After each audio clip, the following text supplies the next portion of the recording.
ગુરુ ગોવિંદ દોનો ખડે કિસકો લાગુ પાય, બલિહારી જોવું મારા ગુરુદેવની જેને ગોવિંદ દિયો બતાય. એક ડુંગર કરીને ભરવાડ હતો,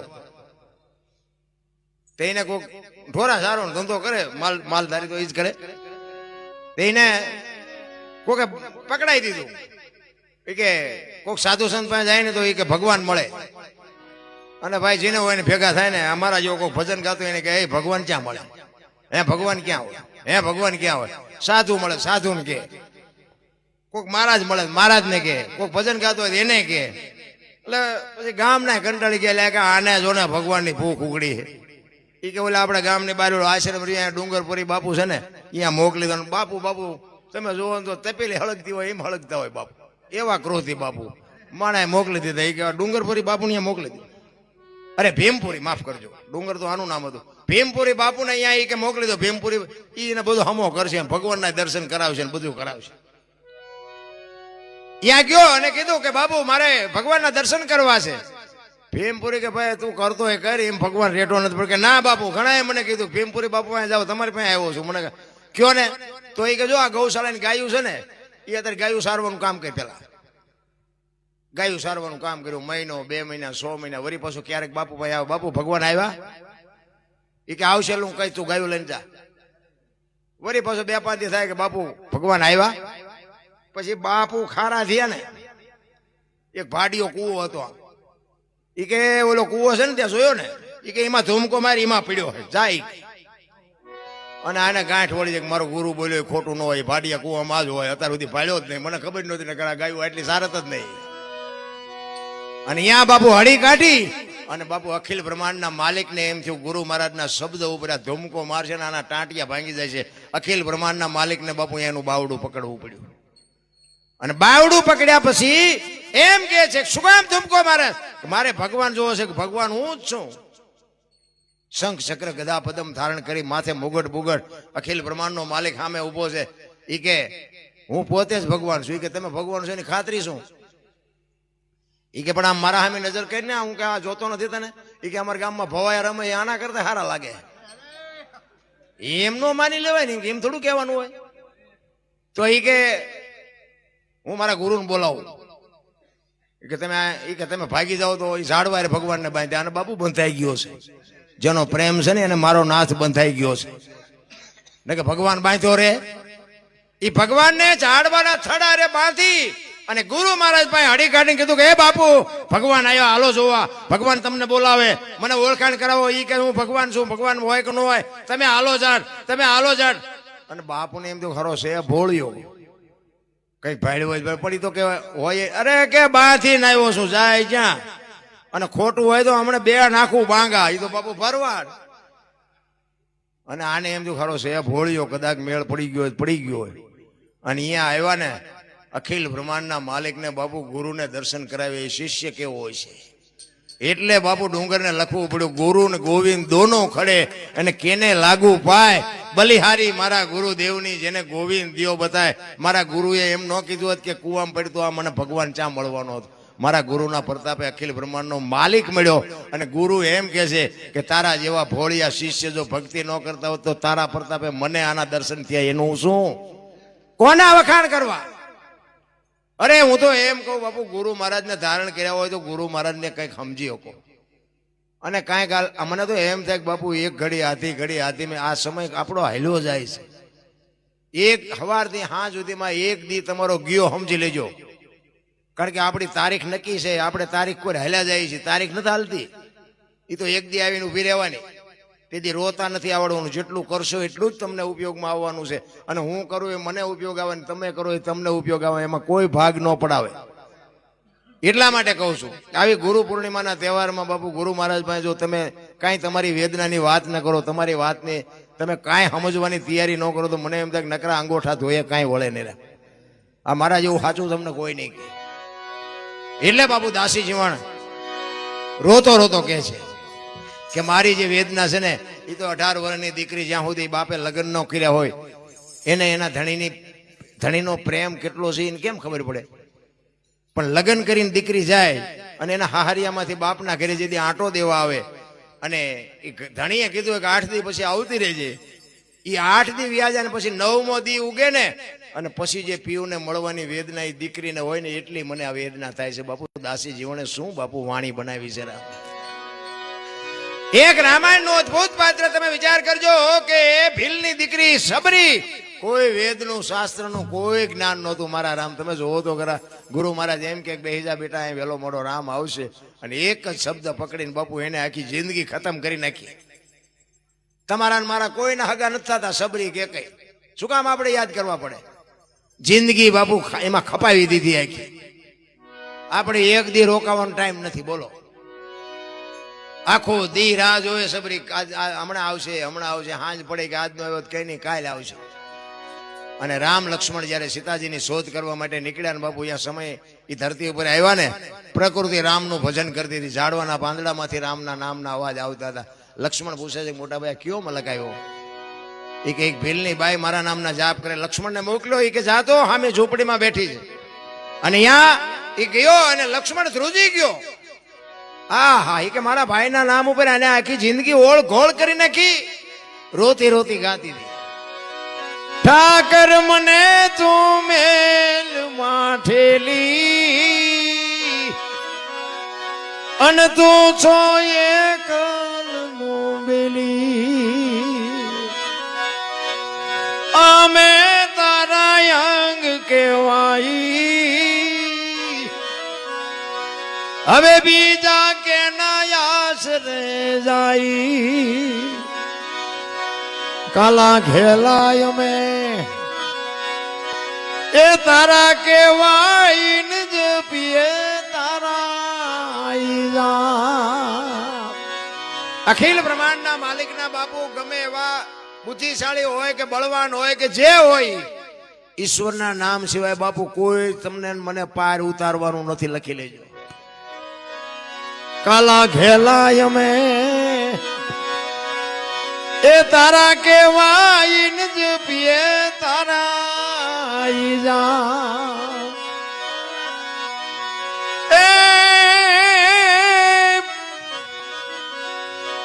તારી હારે મારે જૂનો નાતો,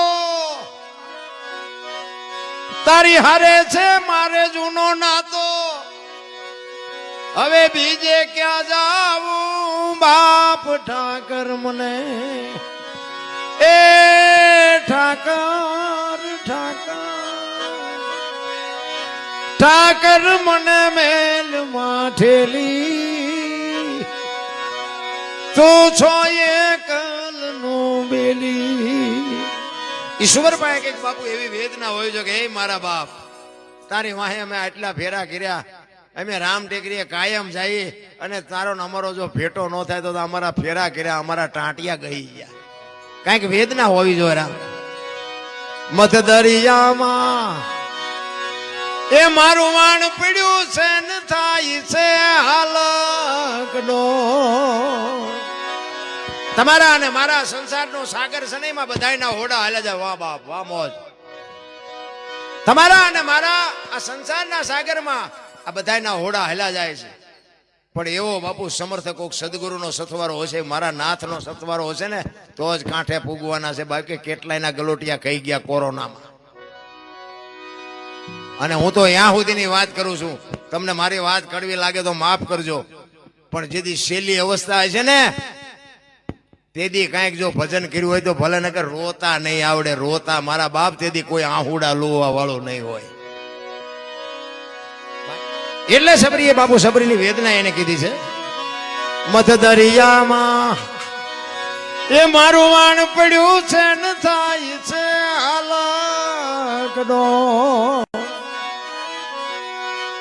એ અમારા વાણનું ખારવું બની તું એ ઉતારજે ભાવ પાર. ઠાકર મને મેલ માઠેલી, તું છો એકલનું બેલી. છેલ્લી ઘડીમાં સબરી કહે છે, પેલા આપણને વેપારી બાપુ વરહ સુધી ધિરાણ કરતા હતા. વરહ સુધી તમારે જે જોઈએ તમને આપે. દિવાળી આવે ને એટલે તમારો કપા કે એરંડા જે કઈ થયું વેપારીને આપવાનું હોય. પછી એનું દેણું લેણું જ્યાં સુધી પતે નહીં ને ત્યાં સુધી બીજો વાણીઓ તમને ધીરે નહીં. એનો દાખલો બાપુ સબરી આપે છે. તો મારો અમે સિતારા એ આડતિયા ને શેઠ તું છો સાવકાર, અમે તારા છે એ આડતિયા ને શેઠ તું છો સાવકાર. એ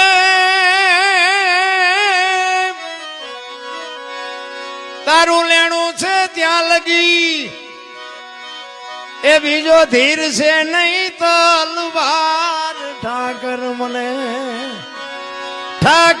મને મેલ માઠેલી તું છો એક બેલી. આટલી વાત સાંભળીને બાપુ લક્ષ્મણ રામ ને પાસે હડી કાઢી હાલો હાલો હાલો ઓલી ડોશી હમણાં મરી જાય. અને રામચંદ્ર પરમાત્મા જ્યાં સબરી ભાઈ આવ્યા ને પાણી લેવાનું ભૂલી ગઈ બાપુ. એના આહુડાથી રામના પગ ધોઈ નાખ્યા. કેટલો એનો ભાવ હશે ભગવાન ઉપર. અને એનો હરખ એટલો હતો કે મારો રામ આવ્યો, મારો રામ આવ્યો. એ રામ આવ્યા એનો હરખ તો હતો જ, પણ મારા ગુરુ મહારાજ બોલ્યા ને એ આજ સાચું પડ્યું. એ જે એને હરખ હતો ને એની તો બાપુ ચરમ સીમા હતી. કોની પાસે આપણે વાત કરી ભલા? મને તો એમ થાય કે સવારામ બાપાની વાણી, જબુમાની વાણીમાં કે ધર્મની હાટું ધરવું હોય માથું તેથી આવે દોડા દોડ. છેલ્લે સવારામ બાપા કહે છે જબુને, જબુ તું મારી પાસે કઈક માગ. બાપુ 50 થી 60 વર્ષની વાત, આ કે વર્ષોની વાત નથી. 50 થી 60 વર્ષની વાત. અને સવારામ બાપા જબુને કહે છે કે બેટા તું કઈક મારી પાસે માગ. એ કે પણ બાપુ તમારા જેવા સમર્થ સદગુરુ મળ્યા છે, મને મારી ઓળખાણ તમે કરાવી દીધી. હવે મારે આમાં શું માગવું હતું? મારો જન્મારો સુધારી દીધો, મારા બાપ તમે મારો જન્મારો સુધારી દીધો, મારે કાંઈ નહીં. પણ કે સબુ કાંઈક તો માગ. તારા જેવા વિશ્વાસુ શિષ્ય અને હું કાંઈ ન આપું તો મારી ભક્તિ લાજે. કાંઈક માગ, કાંઈક માગ. અને પછી જબુમાં કહે છે કે જુગ જુગ જોડી અમર રાખજો બાપુ. અરે આ હા શું જબુમાં બોલ્યા છે ભલા ભલા. જુગો જુગ તમે જ્યાં જાઓ ત્યાં ગુરુ મહારાજ મને ભેળી રાખજો બાપુ. શું જબુની વેદના હતી ભલામણા. તમે જ્યાં જાઓ ત્યાં મને ભેળી રાખજો. તમે મને તમારથી અળગી ન કરતા. કાંઈ નથી માગ્યું મારા રામ. હું તો અહીં જ્યારે બેઠો હોય બાપુ ટાંટિયા દુખે છે ને કેડ દુખે છે. આ શું બાવા બધા માણામાં કરવા બેઠા છે? તમારા કરમ તમને નડે એમાં બેઠા એ શું કરે બાપુ? ભજન કરવા બેઠા છે. તમે ભજનનો રસ્તો કંઈક માગો તો ઈ તમને આપે. અને હા એમ જો બધા બાપુ બધા હમા કરી દેતા દવાખાના વાળા બધા ભિખારી નો થઈ જાય, ડોક્ટરો બધા ભીખ માગતા નો થઈ જાય, એમ મટી જાય. આપણા કરેલા હોય આપણે ભોગવવાના હોય. સાધુ પાસે તો જે માગવાનું હોય એ મગાય કે બાપુ અમારે આના વિશે શું કરવું, ભજન માટે શું કરવું, અમારી ઓળખાણ માટે શું કરવું, અમારે કેમ કરવું. આમ અમને અમે અમારી ઓળખાણ કરવી છે, અમને અમારા નામની અમને ખબર નથી બાપુ. આના આવી કંઈક વાતું માગો છો બાપુ, કંઈક ગુરુ પાસે પડે બાપુ. છોકરાનો હક પણ નથી. તારો છોકરો અવાડાને ડાટા કાઢ્યો શું આના હક પણ થાય? કા મલકના રોલ કરે એના હક પણ થતા છે. એ બાપુ કરી દે. આપણા ઘરની કઈ પણ કઠણાઈ હોય તો આ બધા બાપુ મટાડી દે. અરે હું તો બેઠો બેઠો વિચાર જ કરતો આમ તો જો શું લેવા માટે નીકળ્યા છે એ નથી ખબર પડતી. એવી વાત નથી રામ. જે માગવાનું હોય મગાય. ફોની દુકાન છે ને એમ કોઈ 2 લીટર ઘાટલેટ આપી દો ત્યાંથી મળે. જે દુકાન જ નહીં તમને ખબર જ નથી કે શેની દુકાન છે એની ખબર નથી તો પછી તમને શું મળવાનું? ખબર તો હોવી જોઈએ. એટલે હું એક દિલથી વાણી કરતો હોય ને તમે દિલથી સાંભળતા હોય ને ઘડિયાળમાં ન જોવું પડે ને બંગાહું ન આવે ને સૂરજ નારાયણ નીકળે. તમને અંદરથી એમ થાય. પછી આજે આ હું ગાઉં છું ને એ બીજો ઈ જ ગાતો હોય. આ વાણી મારી નથી કે બીજો કોઈ ગાતો હોય તો એની નથી.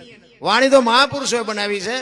પણ એક હું દિલથી ગાતો હોય ને, હું કઈ મોટો કલાકાર છું એવી કોઈ વાત નથી. આપણું તો બાપુ મેળ પડી ગયો છે. બાકી આપણે આમ કઈ છે નહીં.